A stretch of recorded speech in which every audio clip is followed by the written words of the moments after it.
दोस्तों, अगर आपको हमारी वीडियो या वीडियो में दिए गए इंफॉर्मेशंस पसंद आती है तो आप हमें सब्सक्राइब जरूर कीजिएगा, क्योंकि हम ऐसे ही वीडियो हर 3 दिन में लाते रहेंगे। तो चलिए दोस्तों, देर ना करते हुए आज के इस वीडियो को शुरू करते हैं।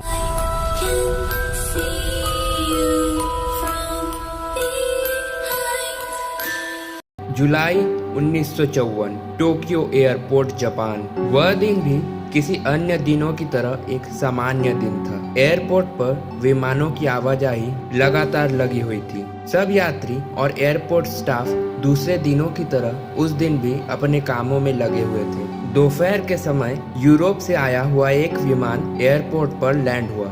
सभी यात्री चेकआउट कर रहे थे, पर एक कस्टम अधिकारी ने एक व्यक्ति का पासपोर्ट चेक किया तो उस अधिकारी के होश उड़ गए, क्योंकि उस व्यक्ति के पासपोर्ट पर जिस देश का नाम लिखा था, दरअसल वह देश पूरी दुनिया में है ही नहीं।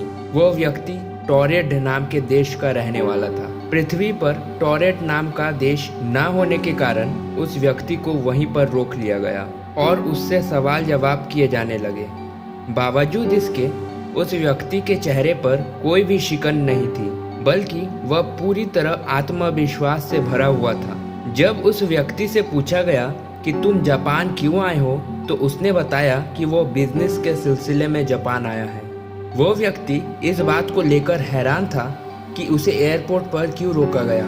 उसने उन अधिकारियों से अपने रोके जाने का कारण पूछा तो उन अधिकारियों ने बताया कि तुम्हारे पास एक ऐसे देश का पासपोर्ट है जो कि इस दुनिया में है ही नहीं। पर वह शख्स इस पूरे मामले में बिल्कुल भी आश्चर्यचकित या डरा नहीं, बल्कि वो अधिकारियों को बोलने लगा कि मैं पहले भी इसी पासपोर्ट से जापान आ चुका हूँ, और यही नहीं, इसी साल में 3 बार मैं जापान आ चुका हूँ। इसके बाद जब कस्टम अधिकारियों ने उसके पासपोर्ट की जांच की तो उन्होंने पाया कि वह सभी स्टैंप और सील पूरी तरीके से असली थे। और यही नहीं, इसके बाद उस व्यक्ति ने उन अधिकारियों को जापान और यूरोप की कुछ करेंसियां भी दिखाई जो कि बिल्कुल असली थे, और वह व्यक्ति बहुत अच्छी तरीके से जापानी भी बोल पा रहा था।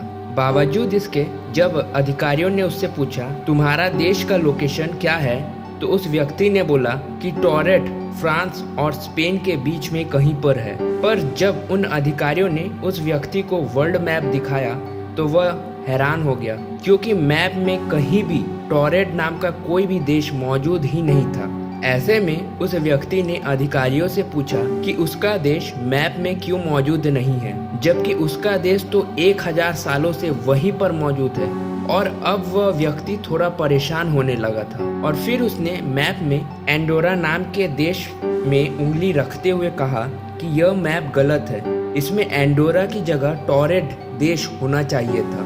उस व्यक्ति ने उन अधिकारियों को टोरेट का वीज़ा, आईडी प्रूफ और अपनी एम्प्लॉयमेंट आईडी भी दिखाई, जो कि साफ साफ बयां कर रही थी कि वो व्यक्ति बिल्कुल सच बोल रहा है और वो टोरेट नाम के देश का ही नागरिक है। उन ऑफिसर्स को यह मामला और भी ज्यादा पेचीदा लगने लगा।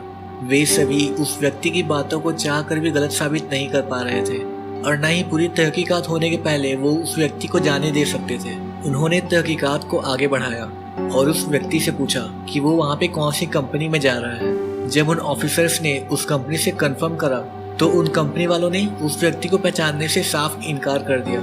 इसके बाद उस व्यक्ति ने उन्हें एक होटल के बारे में बताया जहां वो आज रुकने वाला था, और उसने वहां आने के पहले वहां पे अपनी प्री बुकिंग भी करा रखी थी।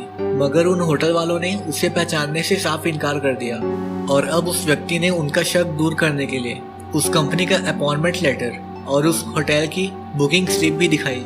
जिसके बाद अब उन ऑफिसर्स को कुछ भी समझ में नहीं आ रहा था। यह मामला अब और भी ज्यादा गंभीर होते जा रहा था। शक होने की वजह से उस व्यक्ति के सामान को जब्त कर लिया गया और उस व्यक्ति को एक होटल में 13वें माले पर कड़ी सुरक्षा के बीच रखा गया, ताकि वो वहां से भाग न पाए और कोई चाह कर भी बाहरी व्यक्ति उससे मिल न पाए। लगातार तहकीकात के चलते रात हो गई। उस व्यक्ति ने उसी होटल के कमरे में अपना डिनर किया और वहीं सो गया। सुबह जब उस कमरे का गेट खोला गया तो सभी भौचक्के रह गए। वह व्यक्ति अपने कमरे में था ही नहीं। उस कमरे में कोई खिड़की थी ही नहीं और कोई चाह कर भी वहां से भाग नहीं सकता था। हैरानी की बात तो यह थी कि उस कमरे में उसके साथ उसका सामान भी गायब था। उस कमरे के गेट पर 6 पुलिसकर्मी भी तैनात थे और वह कमरा भी 13वें माले पर था। उसका वहां से बचकर निकलना असंभव था। उस दिन से आज तक वह व्यक्ति और वह पूरा मामला एक रहस्य ही बना हुआ है। इस बारे में कई वैज्ञानिक और कई रिसर्चर्स का यह मानना है कि वह व्यक्ति पैरेलल यूनिवर्स से आया था, मतलब कि किसी समानांतरण ब्रह्मांड से, और वो यहाँ यूनिवर्सल ग्लिच की वजह से फंस कर रह गया था। मगर उस यूनिवर्स के सामान्य होने के चलते वो और उसका पूरा का पूरा सामान ट्रांसपोर्ट होकर अपने उसी यूनिवर्स में चले गया होगा। शायद उसके ब्रह्मांड में टॉरेड नाम का कोई देश भी रहा होगा। खैर जो भी हो, यह मामला आज तक अनसुलझा है। शायद विज्ञान की और ज्यादा तरक्की और उन्नति होने के बाद ही हमें इस पूरे मामले का कोई उत्तर मिले।